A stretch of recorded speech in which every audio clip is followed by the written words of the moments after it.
Oh, yes. Welcome back. Welcome back to the Hawks Hangout. And Corey, it is our 10th episode, my man. Our double digits episode. How good. Now, quick little shout out. As always, we are proudly presented and sponsored by awesome legends over at Principal Brewing in Fairy Meadow and our amazing mates, Nathan and Andrew over at Enable You Too. Big, massive shout out to the both of you. None of this would be possible, so thanks heaps. Now, Corey. Yes. Hawks versus South East Melbourne. It is locked in. How good are we feeling about this? Yeah, I'm happy that we're there. Yeah. We've had a long rest. That it's going to be very interesting to see how we come out after that.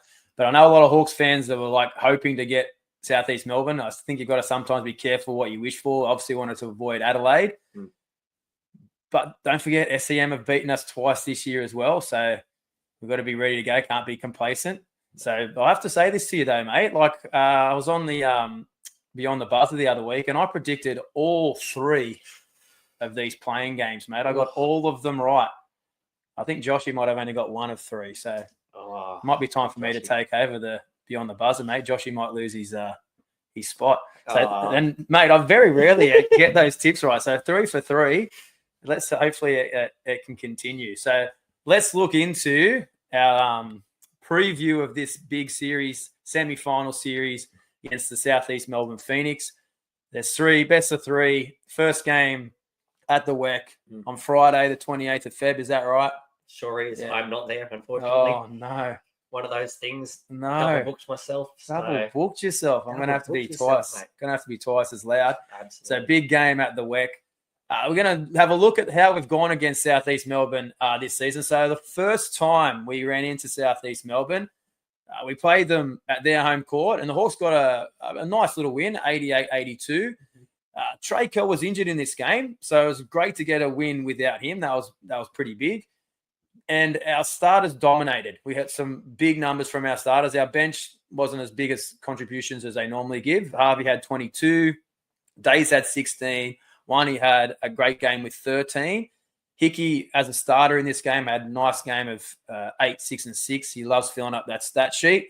But big thing for us in this game, which probably got us a win, we shot 11 from 22 from 3. We've always said throughout this whole podcast, if the Hawks can get that over 10 threes in a game, they're very, very tough to beat.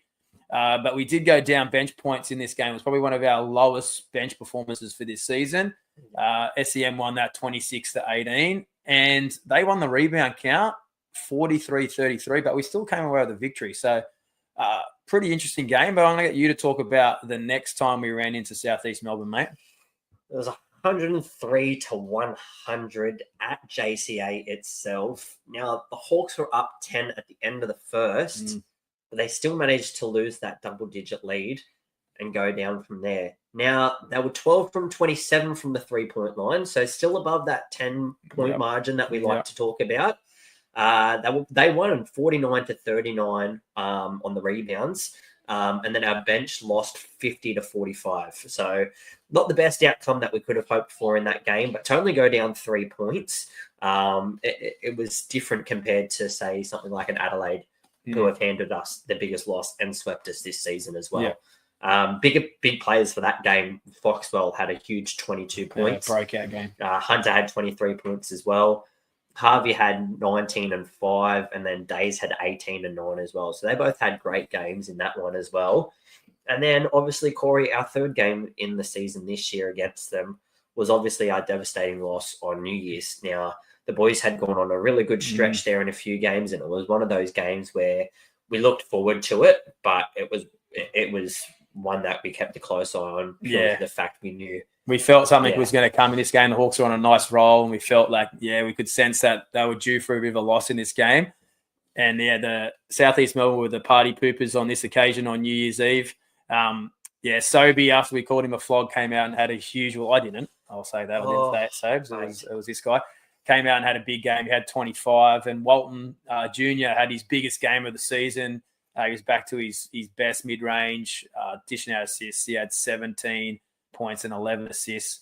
And Wieskamp had a big game too. He had 22 and 6. Yeah. So it was big. And the Hawks had some pretty good contributions as well. It was a pretty close game. I remember it was pretty close the whole way through. It was only really towards the end where South East Melbourne got that little lead and we just couldn't finish at the end. It was again we just seemed to be struggling in those close games, which could be a big key to this series because all the games between these teams this season have been close or decided by 6 points or less.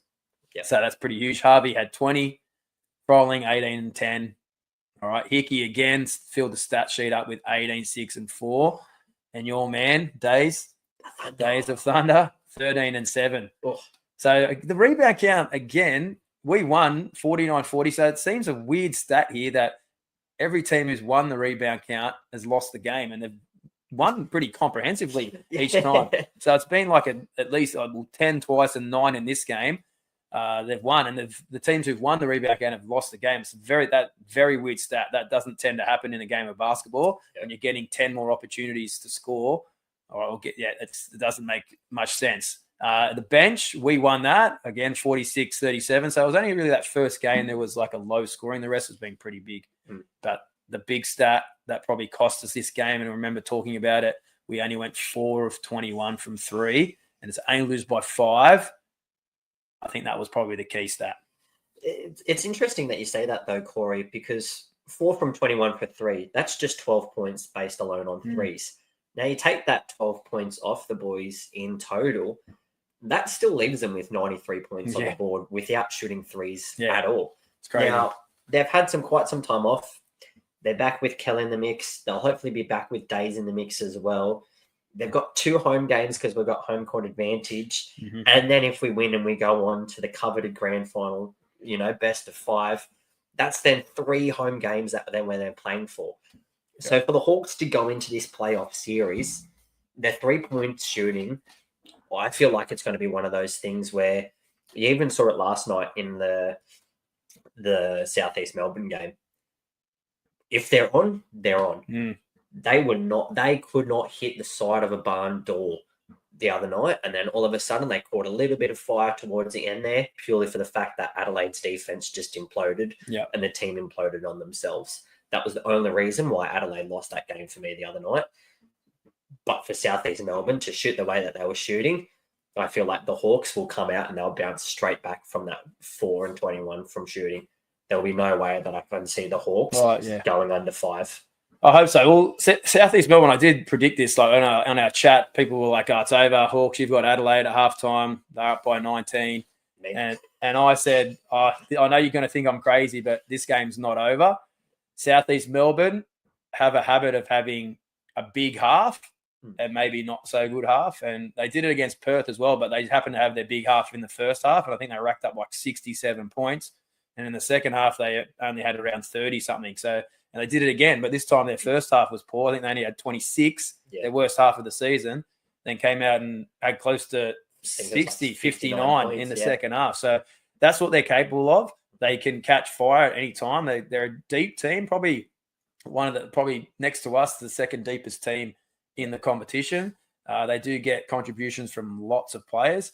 So I think that's going to be like a big key in this game. But we have spoken about it before, but how will the Hawks come out in that first game? It's going to be 21 days between their last game and playing this game. And it could be a huge impact on the series. How do they come out? Do they come out looking cold? Do they come out looking disinterested? Do they come out looking like, who knows? That's going to be the key. We're hoping that they come out fired up, but also if they do, they can't get complacent. So if they get off to one of those starts that they have shown all year where they get off to a great first quarter, rack up some points, they've got to think the job's not done because South East Melbourne have shown they can have big quarters, big halves. The job's not done. They have to play to the full 40 minutes to get this job done. Now, the Hawks have been very, very strong at home this year. They've been 10 and 5. What are they at home? 10 and 4. 10 and 4 at home. And so that's a pretty impressive record, but they have lost to South East Melbourne at home. Yeah. So one of those losses has come against South East Melbourne. Now, South East Melbourne's away record isn't overly impressive, but one of those wins has come against the Hawks. They're 6 and 10 away. All right, so let's talk about what the Hawks away record looks like. The Hawks away record is it impressive? 10 and 5. Now they've won quite a few games on the road while they've been out and about. One of those has fortunately also come at John Cain Arena against South East Melbourne. And then another 2 of those coming as well at John Cain Arena. And it's something that we'll probably get into in a second when we're talking about courts and travel times and all the rest of it. But South East Melbourne, with the win last night against Adelaide 36ers, and if you're listening to this when it airs, so Tuesday, it'll be the Sunday game that they just played. But they're an impressive 11-4 at home. So both teams sitting at a very impressive home record, but the Hawks with a slightly advantageous away record as well. The key to the series is, though, Corey, the key to the series for me, and I talk about it so much on this podcast to the point where I think a lot of people are probably sick about me talking about it a lot. People must just think I'm, friends with them all or whatever it is. But our bench points, I think we talk so much about our depth and playing this 9-man, 10-man rotation, everyone knowing their role, everyone being able to get in there and get it done. With the addition of having Trey and Days back in there, I physically cannot see our bench not reigniting with that spark back off there. Yeah. I definitely feel like Days is going to come back out there and he's going to want blood. Hickey's going to revert back to his bench spot. He's going to be wanting to come out for blood for that 6th man of the year spot. One, he's going to want to show why he shouldn't have been snubbed for Defensive Player of the Year. They're going to show people why we have the best record in the league and why we have gone 20-9 this season and why we are the first team in the comp. The biggest thing, though, Corey, and we have been talking about it quite a lot before this episode and in the chats and in the back rooms and stuff as well, but our 3-point shooting. Yeah. Now, for me, lots of our players can shoot the 3 ball. We're one of those teams where it doesn't matter who's on the court. We saw it the other night. Kwani's hit one. Kobe McDowell-White's hit one. Zach has been close to hitting one. Luke has hit one. We know Lockie can hit them. We know Hickey can hit them. We know Lee can hit them. We know Blanchfield can just absolutely hit an absolute clip of them. We know Harvey can hit them. Froling can hit them. We've seen him do it before, but has he hit one? He might have hit one this year, but I wouldn't say that he can hit them.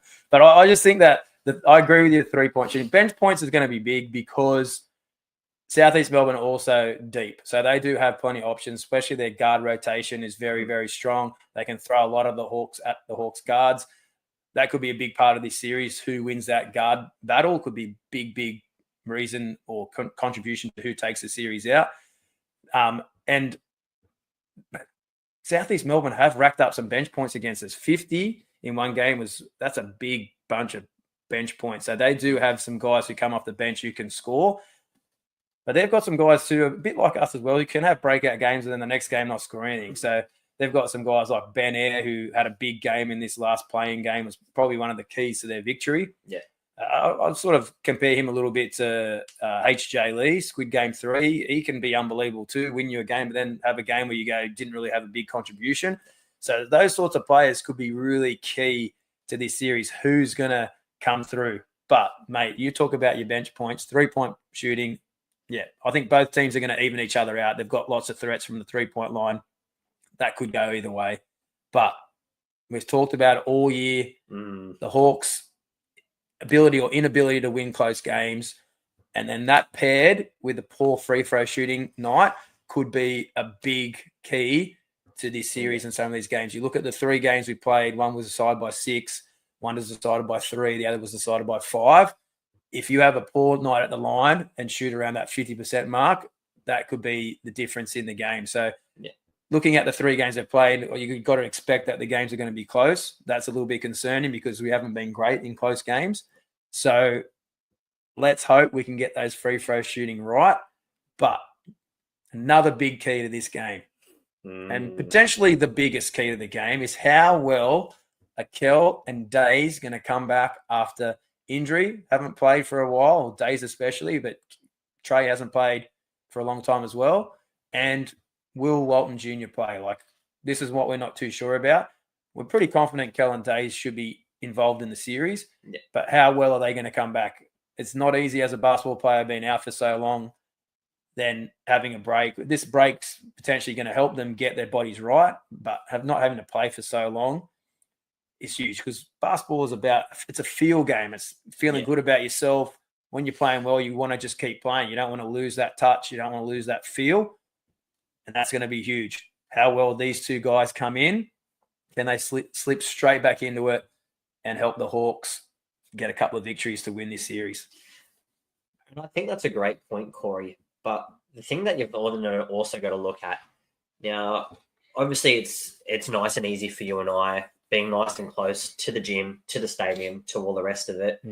You go walk about and you see them hanging out with each other. Yeah. Most of them are roommates with each other. Most of them spend a lot of time together. They go out for coffees. They go out saunas. They go to recovery. They go to the gym. They do whatever they need to do. They went to the Drake concert together. Did you see that? They went to the Drake concert purely for the fact that obviously Tatum and Drake know each other. Yeah. Good friends. He wore a custom Drake Illawarra Hawks jersey. And we've all seen the video going around of Drake wearing the Tatum jersey from high school.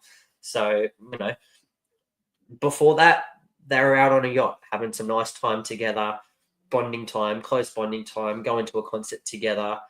They've come from Melbourne. They've come from all other places after having some time back with family and friends and going and doing what they needed to do. But they've been back in the gym hard. They had an outdoor training session today at the back of Wynn Entertainment Centre and Wynn Stadium there.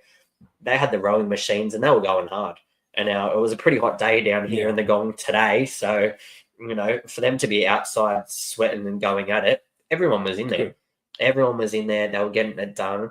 And it's one of those things where the boys are so close. It's a brotherhood with them. I think that's a big key. I agree with you. Like, one big thing is that's a little 1%er. And when you play in a professional competition, sometimes the difference when all these guys that play in this league can play basketball is no question, but it's how well you get on with each other and play together. And if something's going wrong, are you going to be like helping your mate? If they make a mistake, are you going to drop your head and say, oh, I can't bother covering for you? Or are you going to sprint back and help your mate? That's a key. Like those little 1% plays can be a difference in a match and in a series. So I agree with you. It's a big thing about how well they like each other and how they stick together. We saw a couple of teams in Adelaide and Sydney who didn't seem to have that, and we've seen what's happened to them. They're gone. So it's a big part of it. I think it's a key. I'm glad you brought that up because I think it's something that the Hawks potentially have over other teams. So hopefully if they get in a tough situation in any of these series, they can resort to that belief in each other and that closeness and that chemistry they have to pull them through. And I just want to expand on that a little bit more. You look at something like a South East Melbourne situation. Now, they've been playing since the end of the regular season. Yes, of course, the Hawks and, Melbourne United, and then even Perth after winning that game have had this extended period of time off to rest, be it the awards, all the rest of it down in Melbourne, whatever else that they've needed to do. The South East have had a pretty hectic time. They've had to then go play in Perth. Then they've had to then come back all the way back home. They've then played in Melbourne. They've then got to come back up to Illawarra after a week off and then play in Illawarra. Yeah. Now, the big question of Walton Jr. playing or not, if they name him and he does come back and play, it then begs the question of who have they got to then take out of the rotation? Who plays less minutes? Does he play less minutes to, reserve himself? Whose minutes will he take? Is he going to take minutes off Glover?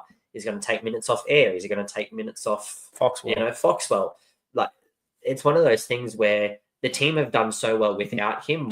What's the point of bringing him back? Yeah, very true. It actually could make them, unstable. I agree. It's a good call.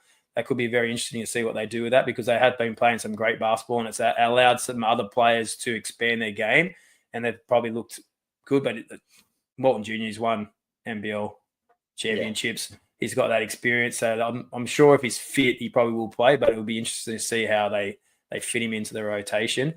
So also, I don't know, we didn't speak about this before, but do we know who in both of these squads are playing for the Boomers in these qualifiers? I'm not too sure. I did hear some rumours that there will be some Hawks players who played last time, so potentially Hickey. Could potentially be Hickey, Lockie, Ulrich, and Froling again. And South East Melbourne, you think Sobey might be in the mix there? You think Sobey would get a call up. Glover could be in the mix. You'd potentially think Matt Hurt as well. Oh, no, Matt Hurt's American, so no chance. The Boomers would love him. But there's a few players there who could be in the mix for both teams, so it'd be interesting to see what happens there. Obviously, it's going to be good for their game time fitness, but obviously you'd hate for either team to get an injury to those players. I'm not going to say I'd want someone from South East Melbourne injured. You never want a player to get injured. No. You want to play against the team's best who they've got. Obviously, don't want any Hawks players to get injured, but you also don't want to take away that chance for them to represent their country. So it's going to be very interesting to see who plays. But let's look at some of the key players who we think could have a key part in this game. Who do you think for the Hawks first, mate? I got the big man himself, Sam the Man Froling. Keep Froling. It's one of those things, Corey. I swear, either this camera and this computer are bugged and it's linked directly to the Hawks internet, or we're just too good and we're getting our name out there. Because it's probably the first one. It's probably all bugs. Who knows in this day and age? But the big man. Now, when it comes up against teams like we'll be coming up against in this playoff series, Sam Froling has shown that he can dominate in that paint. Now, the Hawks are first in the league for points in the paint. Yep. They're also the best defensive team in the league at the moment as well. They're also the top offensive team in the league at the moment as well. That stat sheet that we saw the other day with how many categories the Hawks are first in was crazy. Rebounds, bench points, turnovers, like least amount of turnovers in a game. Assists, they were second. It was crazy. I think the worst rank they had for any statistical category was fourth. Yeah, and there was probably the majority of them were first. So it has been a really strong season. So to look at the Hawks and think, where are we going to potentially beat them? It's quite hard for teams to do that. They're probably going to have to hope that the Hawks play poorly. So let's hope that doesn't happen. But yeah, I agree. Sam's going to have because at times he has had a little bit of trouble with Jordan Hunter. But Jordan Hunter has had a habit of getting into some foul trouble. And they don't seem to have the depth at that center position as the Hawks do. So Froling, could have a big impact on this game. The guy who I think also could have a big impact is our man Days of Thunder, Darius Days. In the games against South East Melbourne this year, he's been a strong contributor and done really, really well. But I think also key, how's he going to bounce back? How's he going to come in his lineup? He's an energy guy. He's the sort of guy, if he's feeling good about himself, he lifts the team, and he's that guy that gets the crowd going as well. He can come up with big plays. He likes to drop threes. He's also a guy who can catch fire and rack up threes quickly. Probably the number one guy in our team who could do that, probably him and Harvey. But Days is the sort of guy who can shoot over the top of guys. So it doesn't really matter who's defending him. If he's on fire, he can drop threes left, right, and center, maybe hit 3 or 4 in a row like he did against Adelaide in that comeback. That time. So he has that ability. He can come down with a big dunk. He can come down with a big offensive rebound. I feel he could be a big part of this series. Just hopefully he can come back and inject himself into the series. And our final guy. I don't even know how we're going to start. Okay, Wani Swaka, La Lockdown. He could have a huge impact on the series. He's had some pretty disappointing games against South East Melbourne this season. And it's going to be interesting to see who he defends because they don't necessarily have that necessarily standout guy that Wani goes, yes, let me have him. So it may be whoever's hot for South East Melbourne, Wani looks to switch and lock him down. So I'm assuming Sobey might be the guy who goes on first. I could see him on Sobey, Foxwell. I could see him on Glover. I could see him on Benny Eyre. It's one of those things where if Wani really wants to live up to that 3MD name, I don't care about Wani's offense. I do not care about Wani's offense in these games. And he's a lock in. You give me locked in, solid defense like we saw in those games against Perth and Melbourne United where Chris Goulding only had 14 points and Bryce Cotton only had 13 in the one quarter. I'll take it. I don't care if he has 2 points. I don't care if he has 20 points. You give me that and you can lock down half the team. That to me is Wani's key for this series. I agree. He's our obviously number one defender. He was top 3 in the ballot for defensive player of the year. So the league respects his defensive abilities.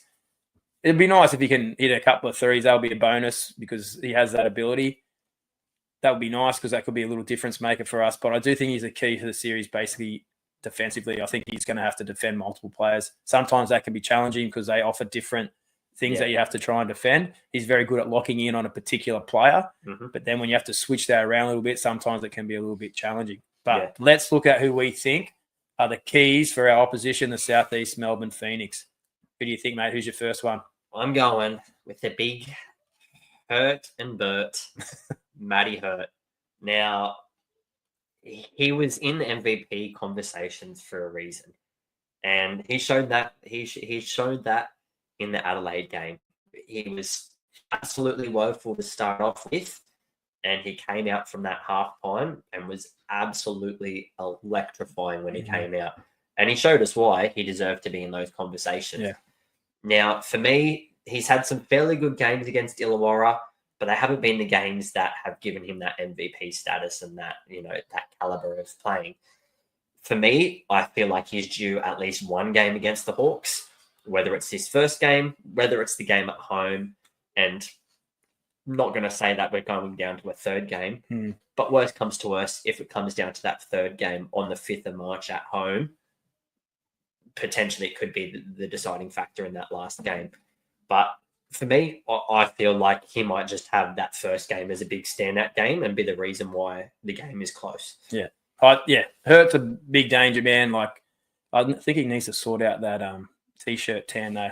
It's got the cigarette arms at the moment, but he needs to sort that out before this game. I don't know if I can look at that for a whole series. Come to the Wollongong Beaches. Yes, I think one of the key players for them, and I'm a big fan of this guy. He's an Illawarra junior, Angus Glover. He's been really strong this season. He's had an incredible season. Probably the best decision he's made of his career was leaving Sydney and coming to South East Melbourne. Also, a couple of injuries have probably helped in giving a little bit more minutes, but he's taken them and really done super well with them. He had a huge game in that playing game against Perth. He had like 20 at the half on like 6 threes or something. It was unreal. It was unreal. I think he only ended up with 25 in the end. So he like the rest of the team, they didn't have a great second half, South East Melbourne, but he's capable of that. And again, he's the energy guy. He can play at both ends. He's a decent defender. He's a guy who can get a dunk as well. Similar to that Darius Days type of guy. He can get his team going. He's an energy guy. You've seen him. He's had grand final experience too with Sydney and was a deciding factor in a deciding game against New Zealand in the grand final series. He was the difference. He's tough. He plays when he's injured. I just think he's going to be a big part. He's also going to want to ruin the party in Illawarra. Obviously, if you're an Illawarra junior, I know he's a really good guy and he knows a lot of people, but that's just human nature, and he's a competitor, and I don't dislike him for it. I think it's one of his great characteristics, but when you come to your hometown, you want to win, and you can't take it away from him. I think he could have a big say on this series. And the final guy from then, this is probably a little bit different, is the next star that they've got, Malik Lewis. Now, the reason I'm saying he could be a big part of this series is that, now, like I said before, Jordan Hunter has the habit of getting in some foul trouble, and they don't really have a great deal of backup at that center position. So when that happens, they tend to go a little bit small ball, and Hurt could go to the 5, and Malik Lewis comes in and plays a little bit of undersized 4. But he's super athletic. He's a great defender. He can defend guys a little bit bigger than him, can make it difficult for them. He can also hit the 3, so he can drag that big guy out. Oh, yeah. So he could have a big say on this series. And he did play really well in that second half against Adelaide, and had a big say in that turnaround to get them through to play us in this series. So yeah, it's going to be very interesting, mate. But what is your series prediction for this series, Hawks v Phoenix? What are you going to say? 2-0. I got to be strong with it. Okay, I got to be strong with it, Corey. All right. What are you thinking? Thinking first game. What are you thinking? I'm thinking first games. They're both teams that are capable of 100, 112, 106. Okay, 6 points to us. Yep. And then we'll talk about it in just a little second. Hawks at John Cain Arena. It's fine. It's like a second home venue for them, basically. Their record there has been quite impressive throughout the years, and especially this season alone, it's been fairly impressive. I reckon they've got the job done when they can get down there. They're going to be locked in.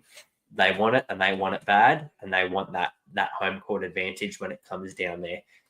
For me, I can't see it going to a game 3. Okay. Well, my prediction is I'm going to take the Hawks. I'm going to stick with the Hawks. I'm hopeful that they can get the job done. I'd be extremely disappointed if they lost this series after the year that they've had. I know we can't be complacent though. South East Melbourne have beaten us 2 out of 3 times. So it's not going to be just like walk into the gym and it's going to get done. They have to go and get the job done. I think it will be 2-1 though. I think we could potentially either lose this first one coming in a little bit cold and getting caught out. But then if that happens, I do think we can bounce back in Melbourne and get the job done and then win that third game as well. But it could also go the other way. We could potentially come out, win that first game. But then I think South East Melbourne could bounce back. I do think it will be 2-1. I know you said 2-0, but I think this series will be 2-1. Hawks can take it out, get to that grand final series, get me excited. So fingers crossed. So that's what I'm hoping for. But now we're just going to do a little, just to finish off the show today, we're going to talk about who we think might win the other series between Melbourne United and the Perth Wildcats. So they've played each other 3 times this year. And it's been swept by Melbourne United. They've dominated. They've owned the Pussycats. And they've first comprehensive win the first one, 97-68. Then 106-97. Then 99-93. And 2 of those 3 games were at RAC. And Perth don't often lose at RAC. When you look at their home record, they're 11-5 this year. 2 of those losses have come against Melbourne. And we definitely know one of the other losses has come against the Hawks. So Melbourne looking very strong. What else do you have to say?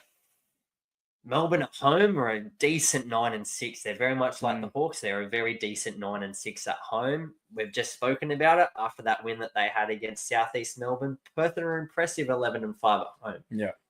Both of those losses, though, have come against Melbourne United. Now, Melbourne United, 10-4 away. 2 of those wins coming at RAC Arena. 4 of those losses, they have a loss to Perth. I think one of them was against us at home.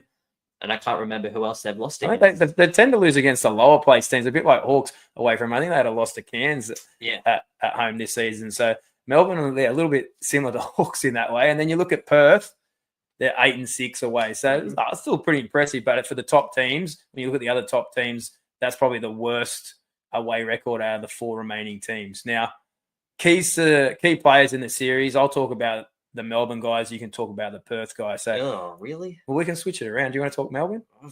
Go on. No. All right, I'll go Melbourne. Okay, it's obvious. CG43, obviously a big key to this series. He's probably arguably the most clutch, if not equal with Cotton. I'd probably actually put him as the most clutch. He can come up with those big shots. At the end of the game, if the game's on the line, you always feel it's going to go in. Cotton has that ability too, but he also has missed some clutch shots. I just feel with CG43, if the game's on the line, he can hit some very tough shots. Shea Ely, obviously, great defender, defensive player of the year.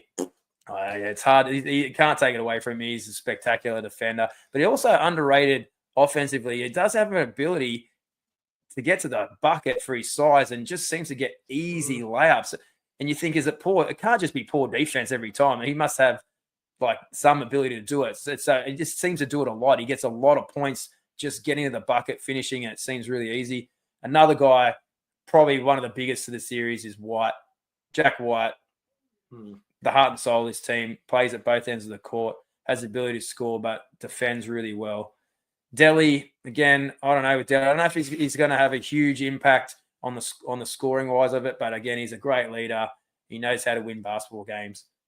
Clark, championships more than anything. Yeah, Clark is a key. He's a guy who is NBA experience, won NBA championships, won NBL championships.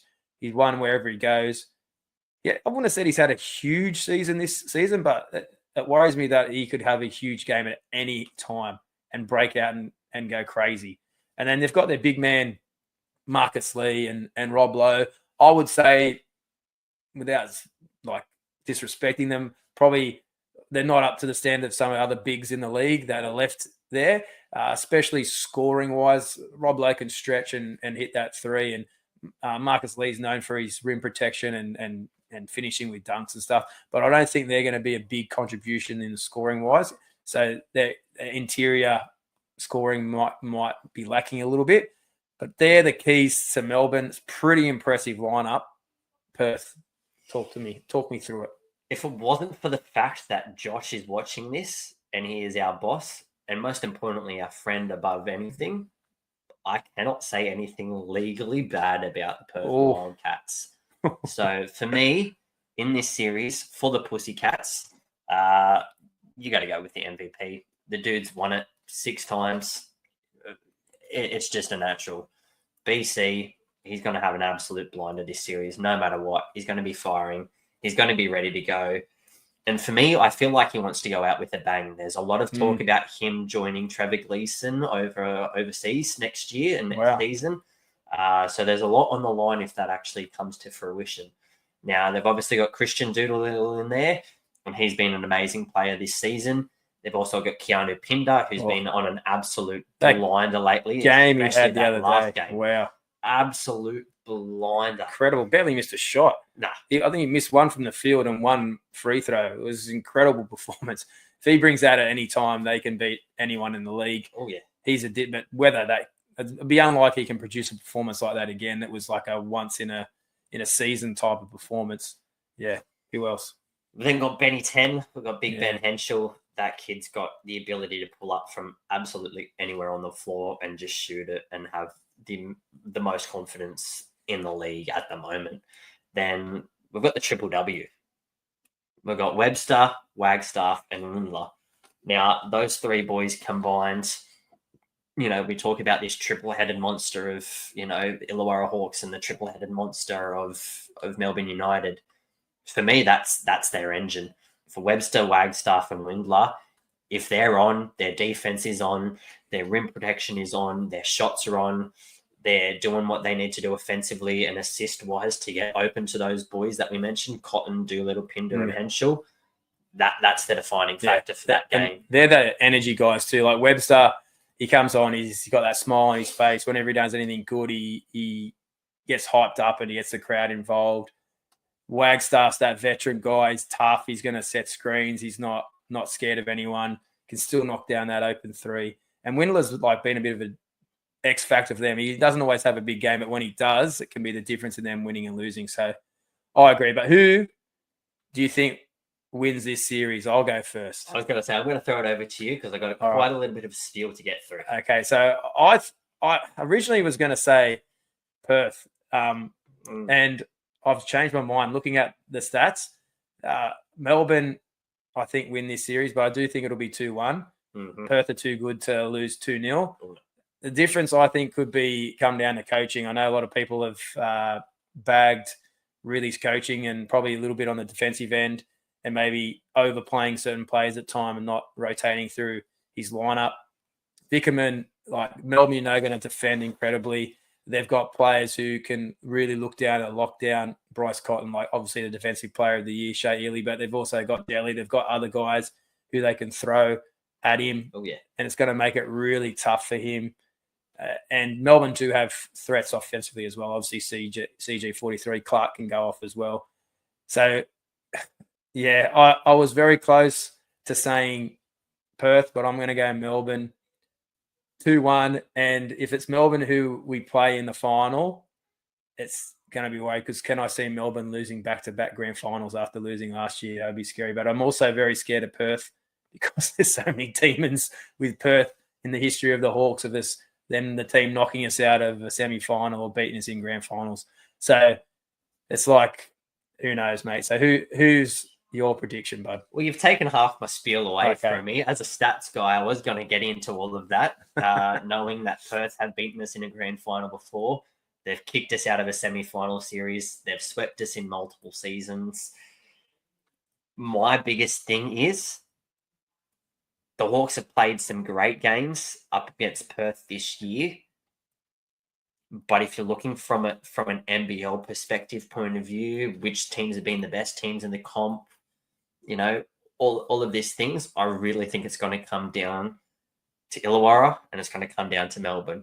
And I know it's sad to say it because we've been looking forward to catching up with Joshy and all the rest of it. But at the end of the day, we're just happy that Chris Goulding didn't get hurt flopping in front of us. Now, for me, I could see nothing more than them trying to come out. I think again, they've got a lot on the line. Delhi, I don't think I can see him staying past this season. I don't think I can see CG43 staying past this season. Really? Nah, he'll stay.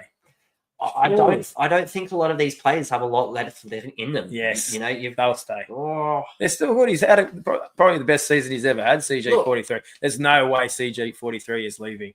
So what's the series result going to be? What are you saying? Melbourne what? 2-0 or 2-1? I originally had it at 2-0, but I can't go 2 sweeps in a row. Because if I go 2 sweeps in a row, I'll get too cocky and then I'll say the Hawks sweep. And I'm not allowed to say that. Right, stop. I'm not allowed to say it. JT's already been putting it on his Instagram in his training session video today. # chip hunting. No. I talk. Everyone's been blasted on the socials at the moment. Get onto our hashtag, no chip talk. It is blasting. Get it absolutely out. So what's your final prediction? 2-1. 2-1. I can't see Perth losing at home. In a grand final, in a final series, I cannot see Perth losing at RAC Arena against Melbourne, but I cannot see Melbourne losing at home. And they've got 2 home games. So I think it'll be 1-1. It'll come into that deciding game.